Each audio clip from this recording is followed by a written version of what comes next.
Welcoming Dr. Miguel Escalon, who will be talking to us about disparities in healthcare for patients in physical medicine and rehabilitation in the United States. So as I mentioned, this is the first event for Disability Awareness Month, which the Office for Diversity and Inclusion is sponsoring throughout this month, bringing you talks around disabilities. With that, I also want to let you know that the chat is available. Yasmin Simreen is also with me today. She will be taking attendance, particularly if you are a social worker. She will be taking down your names against your registration. So if you did not register, please send Yasmin a private message so that she has you on her list for CEs. Okay, so with that, I am going to pass it over to Dr. Escalon. Hey everyone, thank you Mary for the introduction and thank you for having me. So like Mary said, I'm here to talk about disparities in healthcare for Black patients, specifically in PM&R, physical medicine and rehabilitation in the USA. Next slide please, Mary. So I have nothing to disclose. A lot of what we're going to be talking about and the data and everything that you see is coming from a lot of different articles, but there's a paper that's been accepted that we'll have published hopefully in the next month or so, where you can find a lot of what we're talking about in this lecture, and even more will be in that paper, and you see that listed there on the screen for you. Next slide. So we're going to talk a little bit about, there may be some folks on the lecture that don't know much about PM&R, so it's just like a slide or two about PM&R, and then we'll really get into racial disparities, specifically regarding people that are Black and their experiences and their care in PM&R in the US. And we're going to subdivide that into different diagnoses. Some of these diagnoses are kind of the most common or are common diagnoses that we see in our specialty. And then we'll kind of wrap up. Next slide. So we'll see this is the definition of PM&R as listed on the Foundation for PM&R website. And basically the gist of it is, as a field or a specialty, we're really focused on someone's quality of life. And a lot of that is wrapped around function and pain. These are two very tangible parts of a person's life that we can affect and change, and that can positively influence someone's quality of life. I'll just ask if anybody else is on to please mute themselves. But Mary, yeah, next slide, you were right. A physiatrist would be someone like me who's a physician that's trained in PM&R physiatry. Some of the main subspecialties. I'm sorry, Dr. Escalon, I just want to ask somebody, if you can please mute yourself, we can actually hear you eating. Thank you. So that would be brain injury, spinal cord injury, anything musculoskeletal. These are kind of the bread and butter things that we would see, but there are many diagnoses that we might see. Anyone really that has limits in function or pain or quality of life. And we really are interested in working as a team. We want to treat the patient as best we can, but we work, next slide, with a lot of other people and to make those things happen. So we never, as a physiatrist, we never kind of get anything done in a bubble. And so we really rely on the team and work together in that way. Next slide. So here at Mount Sinai, we have an inpatient rehab unit. And so that is inside the hospital. If you have a patient that maybe is medically at a place where they don't need much more help, or they could go home but physically is not there, that might be someone you could consider sending to inpatient rehab. Or if someone could go home but needs some help, we also have outpatient services and everything that was listed in the previous slide, basically. We can provide consults on the acute care service for pain or muscle stiffness or spasticity or different things. And so you can always reach out. The easiest way to reach out would be, you could always email me, or if you are a social worker, you could actually place a consult of any of these kinds on the inpatient unit side through Allscripts. If you're a physician, you could for outpatient, you could place referrals for physical therapy and things like that, or you could reach out to us for guidance. Next slide. So let's start talking now about racial disparities in PM&R. And again, these are the topics we're going to go over. Next slide. But kind of before we talk about stroke, I want to just kind of make some things clear for the purposes of the PowerPoint discussion. So you'll see a lot of terms. We'll use the term Black person or Black patient a lot. That's because, you know, there may be people in the United States that are Black, identify as Black, but don't identify necessarily as African American. Maybe they're from South America or somewhere else. So and then you'll see African American used, and we took those terms based on what the papers presented. So you'll see different terms throughout the PowerPoint, but those are usually driven by whatever the particular research study looked at. And unless otherwise stated explicitly, whenever we're comparing Black or African American patients to other groups, it would be white or Caucasian. So unless I specifically say Asian American or Asian or Hispanic or whatever, the comparison is to people that are white or Caucasian. So next, so we'll get into talking about racial disparities in stroke. So next slide. So just, I'm going to guess that most people listening know what stroke is, but just in case we don't, a stroke happens, it's an injury to the brain that happens when there's not enough blood flow to a particular part of the brain. And that usually can result in a lot of deficit, weakness, trouble speaking, inability to walk, inability to swallow. It can be pretty devastating. Cardiovascular disease, including stroke, is the leading cause of death out of all people in the United States. And there are disparities we see in terms of stroke, people that get strokes and what happens to them for patients that are Black. So Black individuals, especially kind of young males, so people aged 30 to 64, have the highest stroke mortality compared to anyone else. And they also have the highest incidence of hypertension, diabetes, peripheral artery disease, all strong risk factors for stroke.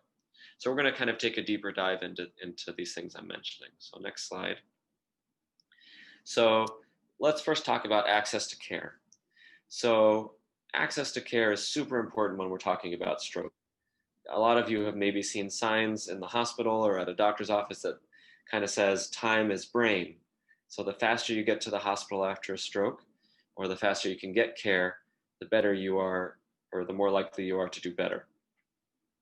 So in many research studies, it's been shown that Black patients have lower stroke symptom recognition. So they may not realize they're having a stroke, or their family or whoever they're with. So this kind of harkens back to education and preventative care, which we'll touch on some a little later. They're less likely to use an ambulance service or call 911. But once they get to the ER, they have statistically significant longer wait times to receive treatment. And access to preventative care, which we hinted at, a Black patient is less likely to receive recommended stroke prevention meds compared to any other race or ethnicity. And we're not talking about something that's like the doctor can kind of decide what you're supposed to get. There are guidelines set in cardiovascular world of which stroke is part. You have blood pressure, like what constitutes high blood pressure, when you start cholesterol medicines, all these things. There are strict guidelines. It's all well studied. So there's really not much leeway kind of in terms of saying, well, this person maybe should or shouldn't have been treated for XYZ reason, because it's all pretty well written out. So if we kind of continue for next slide on access to care, this is more specific to within PM&R as opposed to within like an emergency room. There's been mixed studies in terms of access to something like inpatient rehab. And something I didn't mention earlier was inpatient rehab is really important when all these kinds of conditions we're talking about. The most recovery happens in the first few months, 3, 4, 5 months, and you're never going to get more rehab than you get on acute inpatient rehab. That's a minimum of 15 hours a week. You might at a subacute rehab, which is kind of similar for argument's sake to a nursing home, get 5, 6, 7 hours a week. And when you go home, you may get a couple hours a week. So that kind of early time when you can really heal, it's important to get to acute inpatient rehab. So if you're Black and you've had a stroke, there are some studies that suggest there's kind of no delay, meaning everyone is equivalent. And there are other studies that suggest there are statistically significant delays for a Black person to be admitted to acute inpatient rehab. So they kind of lose time. So either it's even or it's not. There are no studies that suggest that a Black person has an advantage there. And so there are kind of mixed results here, but something to really consider. And there aren't really studies on outpatient. The only ones that exist are in the VA, and there aren't any differences there. If any of you know much about the VA, things are pretty regimented there too in terms of who gets referrals or who gets care. So anyway, I guess what I'm trying to say is whatever studies happen at the VA are not necessarily generalizable to what might happen at hospitals that are not Veterans Affairs hospitals. Next slide, please. But let's talk about what happens to people, kind of long-term physical outcomes, cognitive outcomes. Black patients experience after stroke. This is several months later, and also in the acute phase. They're more likely to have dysphagia or inability or trouble just swallowing or eating. They're more likely to be confused and have memory loss. And that they're also more likely to have kind of larger strokes, which we'll get to. Black patients are more likely to have decreased ability to perform self-care and household activities. So they're less likely to be able to care for themselves, and they're more likely to have greater neurologic impairment.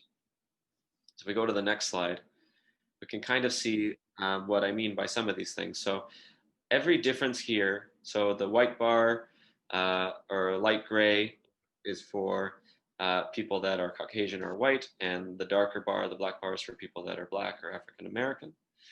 And every difference is statistically significant to a p-value of 0.05. So even though there's no asterisks on here, every change is statistically significant. So you see the percent chance of you having a stroke, and if you go home, when at the far left there are the two columns that say you need help with bathing. If you're a Black person and you have a stroke, you have approaching a 30% chance of needing help with bathing when you get home, versus if you are white or Caucasian, 20%. And you see that difference is there with toileting, getting out of bed, and things like laundry. So you see you're much more likely to need help to get home after you've had a stroke if you're Black. And in a city like New York, where you have walk-ups and small apartments and small bathrooms, and your laundry may not be in your apartment, these are potentially devastating to your ability to actually get home if you can't get enough home care or anything. Next slide. So let's talk about quality of life and mental health after stroke. So again, when you see that I don't have many bullet points, it's because there aren't many studies. And so it would be fair to say for every single kind of topic that we go through, that a lot more research could be done. But following a stroke, the rates of the studies that have been done show rates of depression varying kind of widely in people that are Black or identify as being Black. But those that are depressed are more likely to be functionally impaired, which kind of makes sense. Now, when we talk about kind of employment and community reintegration, there are significant disparities in cognition, as we kind of mentioned. So if you are Black and you have a stroke, you're more likely to have memory and cognitive deficits. And these deficits are directly linked to these persons being less likely to work or even volunteer, if you want to volunteer at a museum or something like that. There are studies that suggest that Black persons may be more isolated or have greater depression and just have different barriers that need to be addressed in order for them to overcome that and kind of have equity in ability to find community integration or employment. Community integration meaning like becoming again kind of a part of society or feeling like they're part of their community. Next slide. So let's talk some about traumatic brain injury. And so there, TBI, so let's talk about what traumatic brain injury is just very briefly. So it is what it sounds like, a brain injury as a result of a trauma. So it's a brain injury just like a stroke is a brain injury, but the cause is different. So instead of a clot or something else cutting off the blood flow to your brain, you have a direct injury. So from assault, from a car accident, from a gunshot wound, anything like that. And the most common causes of traumatic brain injury in the United States overall are falls and car accidents. But in minorities, any minority is 3 times more likely to have suffered a violent TBI as a result of an assault. Of those minorities, 86% were African American. So the vast majority of persons suffering traumatic brain injury due to violence, based on the population and society and things like that, are people that are African American. And not to get, it's not really off track, but not to get too far on a tangent that is germane, but we don't have time to get into. There are a lot of social issues involved in that. So outside of kind of the healthcare realm, but it's important as a physician, as a therapist, as a social worker to kind of understand the things happening and what's happening kind of with people that are Black or African American, what they're more at risk of getting. And it's important because people that suffer violent traumatic brain injuries are more likely to have very severe deficits and injuries, inability to walk, talk, severe cognitive deficits, things like that. So in terms of access to care for people with traumatic brain injury, a very large study, over 300,000 or just about 300,000 people with brain injury showed that Black patients were less likely to receive acute inpatient rehab. So they're less likely to come at all. We saw in stroke that they were potentially slower to come, but they still came. But for traumatic brain injury, they were less likely to come at all. And in this particular study, they said, okay, well, maybe there's some social issues. Maybe these patients are less likely to have insurance or different things like that. So they just looked at people that were Black that had insurance and compared those people to people that were white and had insurance. And even then, Black patients were still less likely to go to acute rehab. But between people that were Black, those with insurance were more likely to go to acute inpatient rehab. Next slide. If we talk about physical and cognitive outcomes after a traumatic brain injury, Black persons were more likely to have medical complications, less likely to use outpatient rehab also, in addition to inpatient rehab. They were more likely to have more severe injuries, more likely to sustain violent injuries, as we said. And those that sustained violent injuries, which is very important, had higher levels of caregiver burden. So they were more likely to be more disabled. And so their caregivers are more likely to burn out and have to do way more. They also had poor functional outcomes kind of on every measure. So I've listed some on the slide for you, but basically those are all physical functioning outcome scales. And so people that were Black kind of did worse on all of them. One thing to keep in mind is patients that are minority and admitted with similar GCS scores. So a GCS score is a score that we use to kind of say how severe a brain injury is at the time of admission. So kind of everyone, if we kind of say, okay, let's take everyone that was admitted that had similar severity of brain injury, right? So they kind of all are starting from the same place.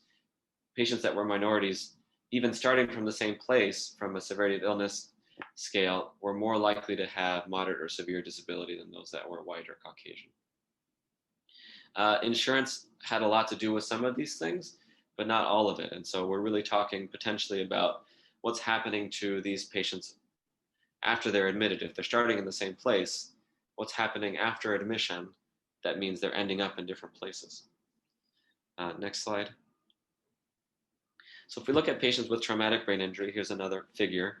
The figure shows the percent incidence of violent brain injury and then specific outcomes for Black patients compared to white patients with traumatic brain injury. So if we look at where it says 0 and the line across, so any bar that goes above the 0 means there's an increased chance of Black patients for that to happen to them. And anything that goes below the bar means there's a decreased chance of Black patients to receive that or for that to happen to them. So if we look at the first bar, Black patients are way more likely, 62% greater chance of suffering a violent traumatic brain injury or death after traumatic brain injury in the hospital. And then you see the third bar is going downwards.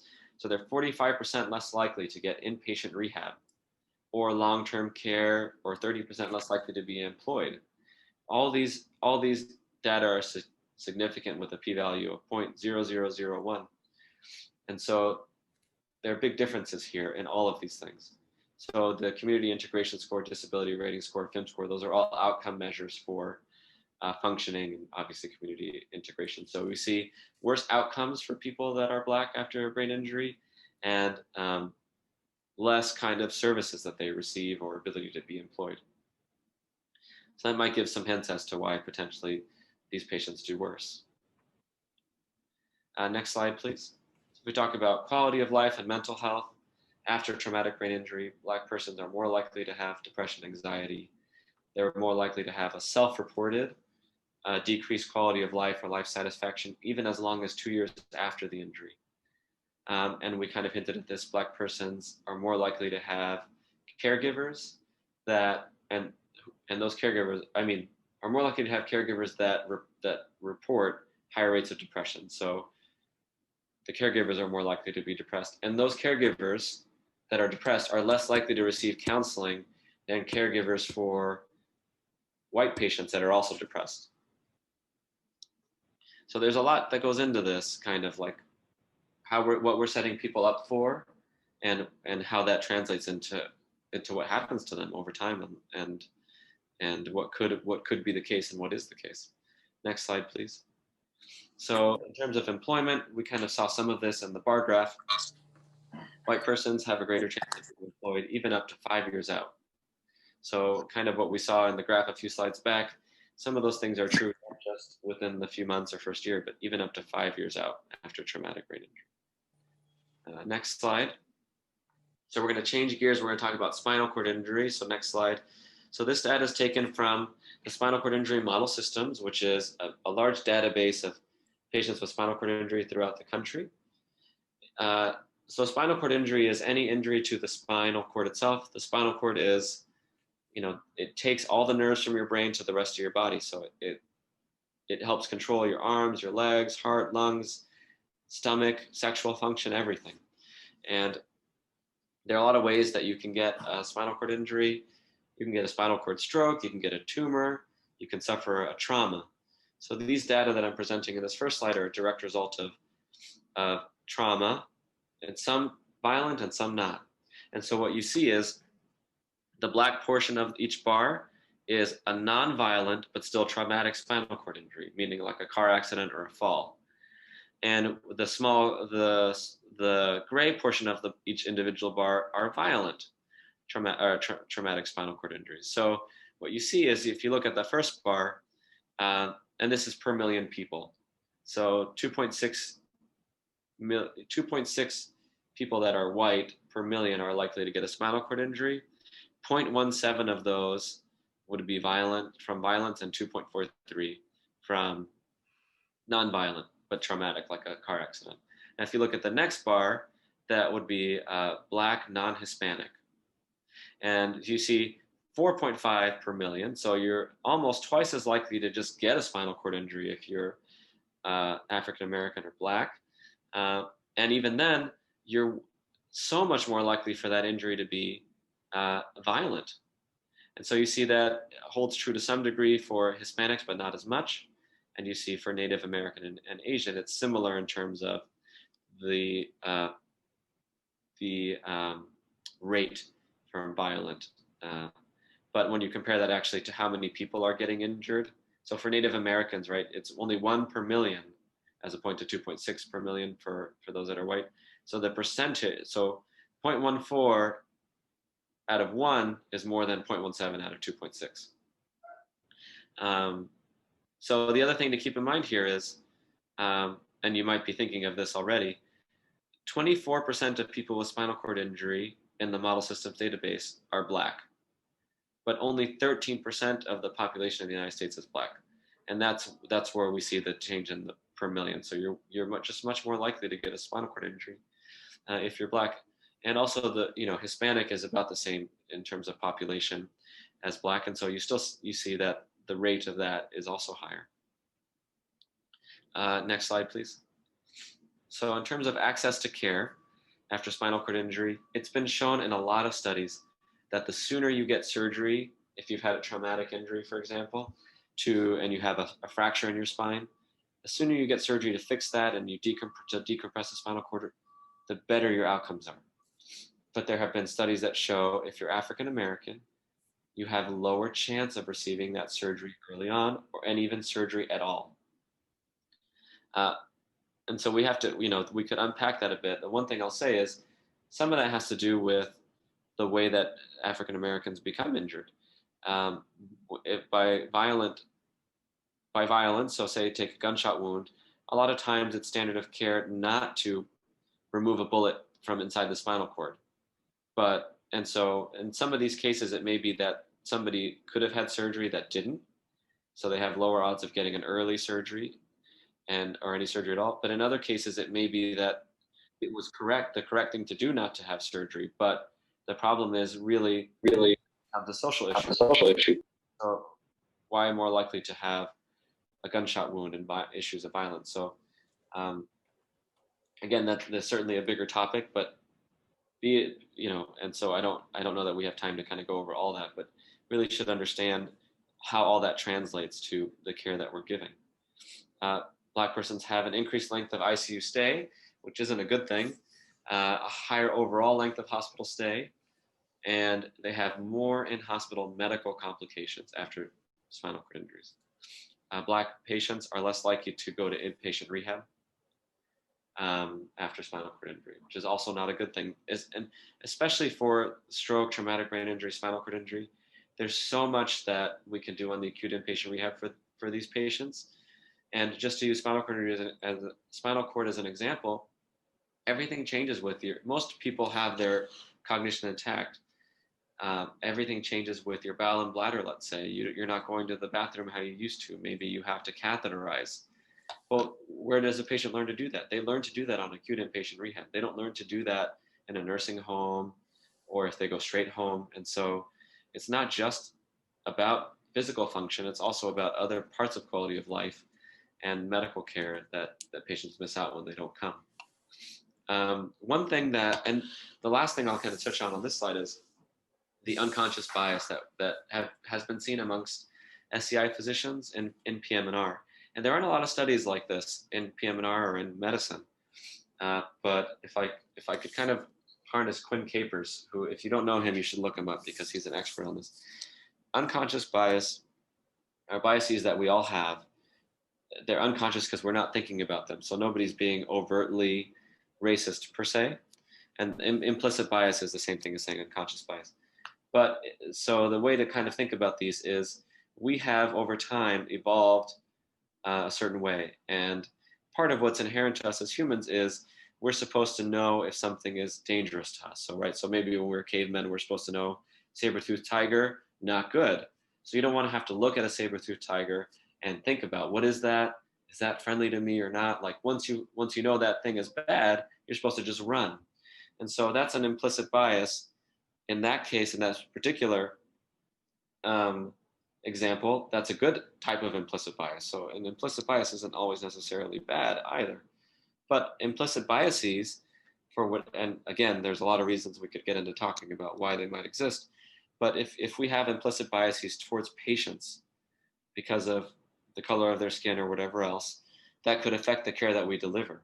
And so we may never, as physicians, if we do have implicit biases, and you could have implicit biases towards somebody that's homeless, towards someone that's overweight, towards someone that's tall, towards someone that speaks another language. So it could be anything. The way that you overcome that is by knowing that you have that implicit bias. So implicit bias training is important, and implicit bias tests are important. So if you haven't done this, you can go online. There are a lot of implicit bias tests, and you can take one and you can learn what biases you may have. And once you know what they are, then that's what allows your brain to kind of say, I should stop and think about this saber-toothed tiger as opposed to run. And that's how we overcome them. So that's a little bit of an aside, but an important one. Next slide, please. So physical, cognitive outcomes. So in case anyone, this picture looks familiar to you, that's Eric LeGrand. He was a Rutgers football player that some years back suffered a cervical spinal cord injury during a football game. And so now he's a tetraplegic, and he drives his wheelchair with this little device that you can see. Maybe it looks like a microphone that's coming around to his mouth, but that's actually how he drives his power chair. So physical cognitive outcomes. In terms of once someone's in acute inpatient rehab, there's no difference in physical outcomes. So we see that people make the same gains, they kind of get the same treatment, but we still know that getting to inpatient rehab is a big issue. Being Black, though, is independently associated with poor self-reported mental and physical health after spinal cord injury. And you're also more likely to be readmitted or rehospitalized after you go home. You're way more likely to get a pressure injury. You're way more likely to get a urinary tract infection. So you're way more likely to be kind of bouncing in and out of the hospital. Next slide, please. So we see this figure, and what you see is, again, kind of some of that stuff we talked about in the first figure. So you see on the 1.5 persons, that's the total population of Black individuals in the US. And the next one is the 3 and some change, which is the total number of people that are Black, the percentage of people that are Black that have spinal cord injury. And then on the further right, we see less chance of surgical decompressive surgery, longer ICU stay, longer complications, and less likely to going to inpatient rehab. And what you see there are the odds ratios, just to put a number to the things that I've been saying. Next slide, please. Quality of life and mental health. So following a spinal cord injury, after the first year, these are all self-reported outcomes. So African Americans report less social integration, less mobility. They feel more discriminated against in healthcare and less trusting of healthcare. And that's, I mean, the first year after injury is super important. That's where, like we were saying, the most recovery happens. And so we're seeing all these things. We don't want to see that. A little bit counter to what we've been saying is after a year, people that are African American report kind of a better mental quality of life after spinal cord injury, but they still feel physically that their quality of life is very poor. In terms of employment, a Black person is way less likely to be employed after spinal cord injury, even up to 10 years after. And there are all these studies that kind of look at different things, but being Black is individually associated with that. So it's not about how severe your injury is, the fact that you can't move your arms or whatever. It's nothing about that. And remember, a few slides back, we talked about some spinal cord injury physicians that may have implicit bias. And if you are a Black patient and you get one of those physicians, you're more likely to have depression, less life satisfaction, and less social integration after you're discharged. So that's a direct way in how implicit bias by a member of a medical team affects outcomes, and why it's important to know what one's biases may be so that they can be overcome. Next slide. So we're going to talk about hip and knee pain, and then a little bit about heart and lung. I'm going to go a little faster so that we have some time to answer questions. So in terms of access to care, you're less likely to have a hip or knee replacement if you're Black, even though Black men have the highest reported rates of arthritis and, the most important part, activity limitations that are directly attributable to arthritis. So you have a population of people that are more functionally impaired due to arthritis, and those people are less likely to get joint replacements. Black persons with hip fractures have delayed time to surgery, increased mortality, more likely to be readmitted to the hospital after joint replacement for some complication. And even though now standard of care after a joint replacement is to go home, Black persons are more likely to go to a nursing home after a joint replacement, which is not a good thing. If we talk about, the next slide, please, their physical and cognitive outcomes, persons that are a minority have less functional improvement after joint replacement than those that are not. And specifically patients that are Black have worse pains after surgery, and patients that are Black and or Hispanic have worse outcomes even a year after. So, and within that kind of subgroup, patients that are Black have the worst outcomes and function. Next slide. So if we see, this is a little bit of a busy slide, but if we think about the one that was traumatic brain injury, it's similar. So basically the bars that go down are not good, and the bars that come up are meaning decreased chance, and the bars that come up mean increased chance. So the first bar is your odds of getting a knee replacement if you're Black. So you have a -9, almost -9% chance of getting a knee replacement, -15% chance of a hip replacement as compared to someone that's white. And you have a 60% chance if you do get surgery of that hip surgery being delayed. So you're suffering more and having, during that time. And we see the next ones are you going to go home after hip or knee replacement, or are you going to go to a subacute or a nursing home? So you're more likely to go to a nursing home, more likely to have increased mortality, reoperations, readmissions, getting in and out of a car or a chair, and you're way more likely to be limping after. So just worse outcomes all around. Next slide, please. In terms of quality of life and mental health after this is a joint replacement. We're not talking about a stroke here. So Black patients have worse pain, physical, social, quality of life outcomes after knee replacements.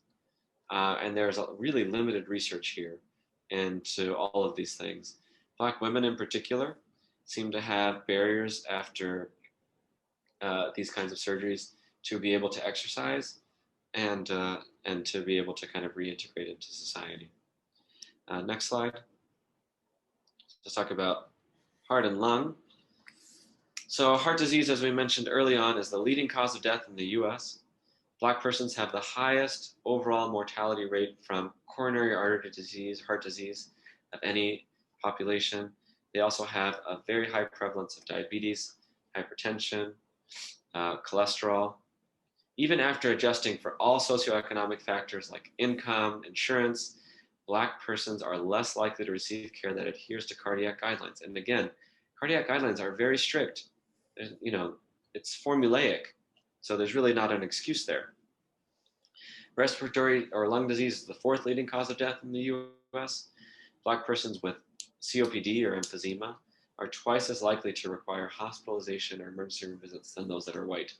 And that kind of speaks to maybe preventative or kind of general care on the outpatient side. Access to care, when we talk specifically about rehab. So what's really important to know about cardiac and pulmonary rehab is both cardiac and pulmonary rehab have been shown that there's a statistically significant decrease in mortality after an admission for a cardiac or pulmonary event. And Black patients are less likely to receive cardiac and pulmonary rehab. So you might say, well, maybe it's because of where they live. There's not a lot of pulmonary cardiac rehab there. But even in studies that show in areas of high cardiopulmonary rehab where there's a lot of options, Black patients are still significantly less likely to be referred. Next slide, please. In persons for cardiac and pulmonary rehab, again, as I said, there's strong evidence to show that people do much better after cardiac and pulmonary rehab. Black patients are, as you can see, less likely to get cardiac rehab, more likely to have increased cardiac events after the first one, and increased chance of dying after the cardiac event.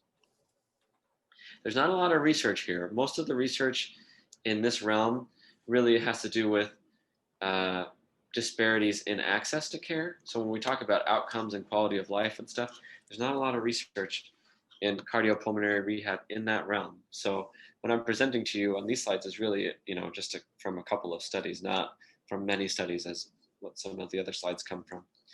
So if you're Black, you're more likely to have worse quality of life after pulmonary rehab, even after you go. Next slide. So racial disparities here, what we see is just cardiac rehab. So the whole slide is cardiac rehab. The gray bar is for people that are white or Caucasian. The black bar in this case is for all people that are non-white. so all minorities. So what we see is the overall rate is much less after any cardiac event. After a heart attack, you're way less likely. This is the percutaneous procedure or CABG. In any event, you're all less likely to get cardiac rehab if you're a minority. How about going back to work? Next slide. If we talk about, there really are no studies here.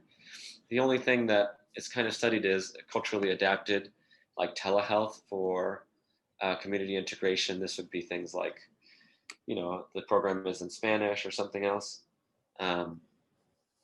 And so those things kind of help some, but there's really no research on going back to work or anything like that. Next slide. So let's just talk about some conclusions. Final slide. So healthcare disparities exist. I think that's true in any part of medicine, but they also exist within PM&R. So even in a field where we're really focused on quality of life and all these very idealistic things, we see these disparities.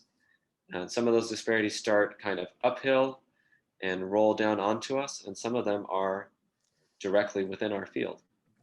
More research is really needed to kind of elucidate these outcomes, and especially things that happen after the hospital, for racial, ethnic, and even gender disparities. And even within racial and ethnic disparities, the gender disparities within that.